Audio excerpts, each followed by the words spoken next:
आप लोग उम्मीद करता हूँ आप लोग खैरियत से होंगे और अपना भरपूर ख्याल रख रहे होंगे और चैनल को सब्सक्राइब करें। क्रिकेट सीजन को भरपूर एंजॉय करें। टी20 वर्ल्ड कप का फाइनल आ रहा है जो कि 10वां एडिशन है टी20 वर्ल्ड कप का, और ये इंडिया पहली टीम है जो कि डिफेंडिंग चैंपियन का जो टाइटल है वो इंटैक्ट रखने की जो है वो फाइट लड़ेगी against the black caps, highly spirited black caps. And this is the time for the boys in black के फाइनली कोई आईसीसी का टाइटल जीते after that knockout cup back in the 90s, late 90s। So Mitchell Santner, what a player he is for the years for the black caps. क्या आपने आपको dramatic turn around किया, leadership qualities भी inculcate की।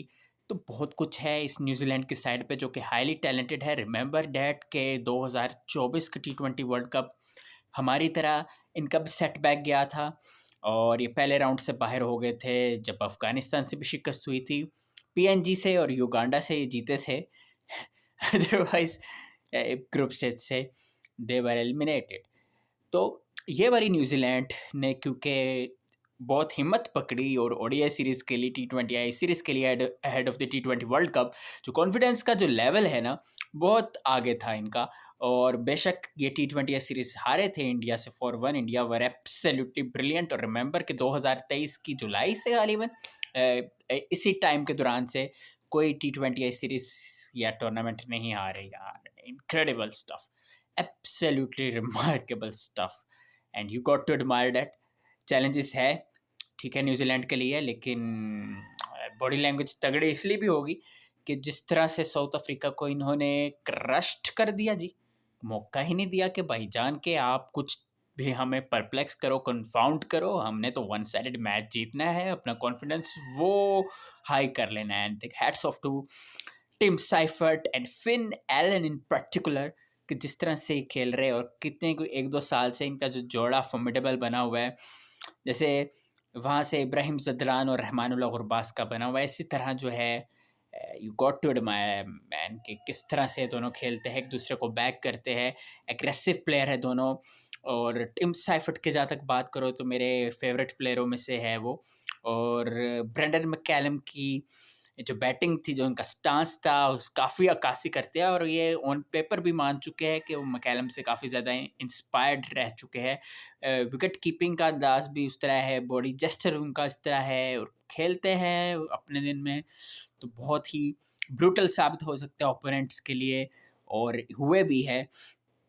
और statistically अगर हम बात करें टिम साइफर्ट की, तो he would be definitely Trump card for black caps, क्योंकि इंडिया के अगेंस्ट 15 मैचों में 425 रन किए हैं इन्होंने, ठीक है।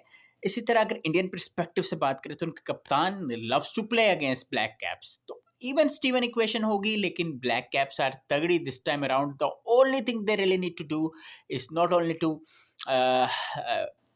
Fight against India to win, but वो क्राउड का जो चैलेंज होगा जब ब्लू होगा फुल टाइम वो भी होगा, लेकिन they are professional and hopefully they will do well as far as black caps fans are concerned.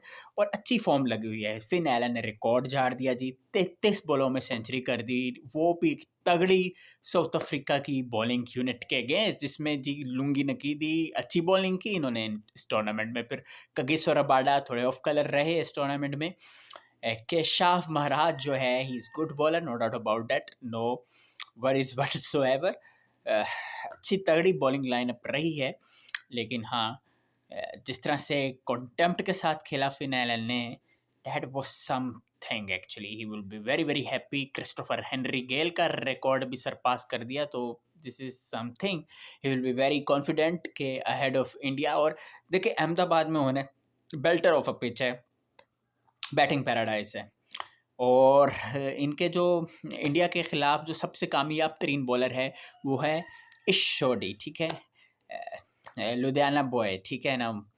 तो जब 4 साल की उम्र में थे तो इनके पेरेंट्स शिफ्ट हो गए थे न्यूजीलैंड। तो 25 विकेट्स हासिल 25 मैचों में 30 विकेट्स हासिल की है इश शोडी ने, तो डेफिनेटली वो भी काफ़ी ज़्यादा जो है ट्रम्प कार्ड साबित हो सकते हैं ब्लैक कैप्स के लिए। लेकिन देखना ये है कि क्या वो जो सेट कॉम्बो बना हुआ है ब्लैक कैप्स का, क्या उसको वो ब्रेक करते हैं। वो एक टेम्पो के साथ जाएंगे, यानी कॉल मैककॉन्की के साथ जाएंगे, who is doing wonders not only just with the ball but with the bat. Remember that a partnership with Santner he stitched against Sri Lanka to decimate them, to dash their hopes as well.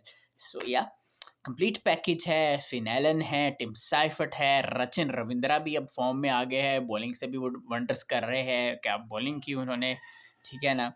So of late तो definitely Daryl Mitchell India के खिलाफ शानदार record रहा है of late, he is doing wonders. So New Zealand के पास तगड़ी batting unit तो है. फिर आप देखें ग्लेन फिलिप्स जैसा जारेहाना बैटर है जो हैंडी ऑफ स्पिनर्स भी डालते हैं. डेफिनेटली यार न्यूजीलैंड की टीम बहुत बैलेंस्ड है. हेनरी इज लिंचपिन, 2014 से खेल रहे हैं फॉर द ब्लैक कैप्स, और निजी मसरूफियत के बाद उन्होंने ज्वाइन कर लिया था against South Africa. And so definitely यार they got Loki Ferguson as well. Jacob Duffy, I don't think so they will go with Jacob Duffy, who is a very good bowler and no doubt about that. लेकिन कहना ये चाहता हूँ कि 30 मुकाबले हुए India और न्यूजीलैंड के दरमियान T20 आइस में, जिसमें से 18 में इंडिया ने सबकत हासिल की है और 11 में ब्लैक कैप्स ने सबकत हासिल की है. लेकिन ब्लैक कैप्स की जो रिसेंट फॉर्म है, ऊपर से जो इन कंडीशंस को अडेप्ट कर लिया है इन्होंने, तो definitely they will be very comfortable. और जिस तरह से मिचेल सेंटनर ने जो है पिच की तस्वीर भी कैप्चर की, रिमेंबर डैट 2023 एक दिन पहले जब पैट्रिक कमिंस ने वो तस्वीर खींची थी पिच की, तो ये बॉडी लैंग्वेज उनकी तगड़ी है. लेकिन ऑन दैट डे इंडिया की जो बैटिंग ब्रिलियंस जो है डिपार्टमेंट की, that is something you know, कि अभिषेक शर्मा जो है इस टूर्नामेंट से पहले वो hot favourite to do wonders with the bat, but unfortunately patch ऐसा आया कि he couldn't deliver. Other than that is a bit of innings, I think so, but that was against Zimbabwe. Otherwise he couldn't deliver at all. So लेकिन कभी Ishan Kishan perform कर देते हैं और कभी जो है संजू सैमसन, जो कि 2015 में उनका डेब्यू हुआ. लेकिन ओबियसली क्योंकि बैटिंग डिपार्टमेंट में इतना ज़्यादा कंपटीशन होता है कि वो अपनी जगह को सीमेंट नहीं कर पाए. और लेकिन ये क्या क्रंच मोमेंट्स में 2 हिट उतने जो इनिंग्स खेली इन्होंने, उसमें तो वो छा गए. मतलब आप ये देखें कि पहले वेस्ट इंडीज़ के against West Indies were absolutely brilliant. Dark horses के तौर पर ज़रूर आए थे टूर्नामेंट में, क्योंकि नेपाल से 2-1 से हारे थे, अफगानिस्तान से 2-1 से हारे थे. लेकिन जिस तरह से उन्होंने कमान संभाली इस टूर्नामेंट में, वो something to they will be proud of. तो लेकिन 180 प्लस किया, लेकिन क्योंकि वो बैटिंग पैराडाइज थी उसमें 180 प्लस भी कम थे. और संजू सैमसन वैसे ऑलमोस्ट परप्लेक्स कर गए हुए थे इंडिया को, लेकिन संजू सैमसन की वो इनिंग्स ने डिफरेंस क्रिएट किया और वो कॉन्फिडेंस इतना ज़्यादा उनका अप गया कि इंग्लैंड के अगेंस्ट भी उन्होंने ही जो है वो डिफरेंस क्रिएट किया. फिर अपॉर्चुनिटी भी उनको मिली. जब प्लेयर अच्छा खेलता है तो डेफिनेटली अपॉर्चुनिटी भी मिलती है, किस्मत भी मेहरबान होती है.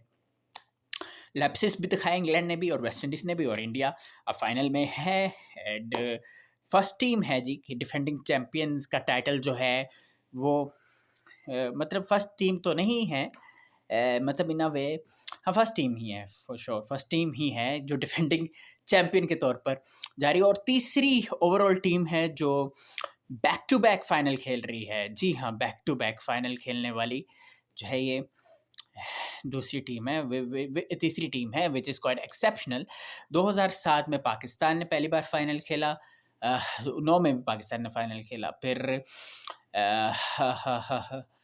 हाँ जी, फिर उसके अलावा श्रीलंका ने 12 में भी फाइनल खेला, हाँ बिल्कुल सही बात, और 14 में भी फाइनल खेला. इंडिया 24 में भी फाइनल खेला, 26 में भी फाइनल खेल रहे हैं. आप लोगों को क्या लगता है कौन जीत रहा है? अपनी राय का इजहार करें, चैनल को सब्सक्राइब करें. लेकिन डेफिनेटली बैटिंग पैराडाइज है न्यूजीलैंड इंडिया के लिए कि ये है कि उनके जो टॉप ऑर्डर है जिसमें फिनैलन और टिम साइफर्ट है, दोनों जारेहाना खेलते एक दूसरे को बैक करते हैं इस टूर्नामेंट में. जब जब इन्होंने बैक किया एक दूसरे को, और मज़े की बात है 400 से ज़्यादा रन्स दोनों ने बतौर पार्टनर्स स्टिच्ड कर दिए इस टूर्नामेंट में. तो दिस शोज़ के कितने फॉर्मिडेबल और ओपोनेंट्स के लिए कितने ख़तरनाक ये पेयर हो सकता है साइफर्ट का और एलन का. तो इनको डेसिमेट करना होगा ऑन द स्पॉट. और इस रिगार्ड में इंडिया किस तरह से बॉलिंग अप्रोच के साथ होता है कि क्या फिर अर्शदीप सिंह और हार्दिक पांड्या के साथ ही पावर प्ले करवाता है, या फिर उनके जो लिंचपिन ट्रम्प कार्ड है जसप्रीत बुमराह उनको लेकर आता है, क्योंकि यहाँ पे अगर आप अर्ली डक्का लगा देते हो तो कोई इसमें शक नहीं है कि आप एक उनके जो है स्लाइड ही लग जाए, डाउन हिल की तरफ चली जाए, अगर टॉप ऑर्डर उनका डेसिमेट कर देता है इंडिया। इसी तरह न्यूजीलैंड के लिए ज़रूरी है कि अभिषेक शर्मा का पैच लगा हुआ है, और देखना पड़ेगा, मे बी सेंटनर खुद ओवर करे, शोडी को पता नहीं खिलाते नहीं खिलाते, लेकिन मैकॉन्की ऐसे प्लेयर है क्योंकि ऑफ स्पिनर है, तो पावर प्ले में he can deliver for the black caps. इसके अलावा हेनरी तीखे बॉलर है, और ऑन मैनी अकाउंट्स इस टूर्नामेंट पे पहले ओवर में विकेट भी चटका चुके हैं, तो you never know, he will mount pressure at the outset. तो मज़ेदार तो मैच होगा, 1 लाख से ऊपर मजमा भी होगा, वो भी ब्लैक कैप्स के लिए चैलेंज होगा, किस तरह से खेलते हैं, प्रेशर को हैंडल कर सकते, स्किल वाइज तो इनका कोई मुकाबला ही नहीं है इस टूर्नामेंट में, लाजवाब है। और डेफिनेट डेल्स्टे ने भी कहा था कि भाईजान कि अगर हमारी बात आती है चोकर्स की, तो न्यूजीलैंड भी चोकर्स है, और वो ऑफिशियली उनको कार्ड जो है वो हैंडल करेंगे, चोकर्स का कार्ड, अगर वो मैच फाइनल हारते हैं। आपकी क्या राय है? अपनी राय का इज़हार करें उमर ज़ाहिर के चैनल को, और अपनी राय का इज़हार भी करते रहे, सब्सक्राइब करते रहे। बहुत शुक्रिया।